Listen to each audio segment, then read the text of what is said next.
Jelang akhir tahun, sebanyak 45 anggota DPRD Banyuasin rencananya akan melakukan bimbingan teknis ke Bandung, Jawa Barat.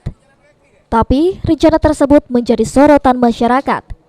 Karena saat ini kondisi keuangan Banyuasin terbatas akibat refocusing. Berdasarkan informasi yang diterima, kegiatan bimbingan teknis tersebut rencananya dilaksanakan Senin mendatang hingga beberapa hari ke depan. Tentunya kegiatan ini bisa menghabiskan anggaran sampai ratusan juta rupiah. Ketua DPRD Banyuasin Irian Setiawan mengatakan melalui saluran telepon kalau kegiatan BIMTEK sudah sesuai aturan.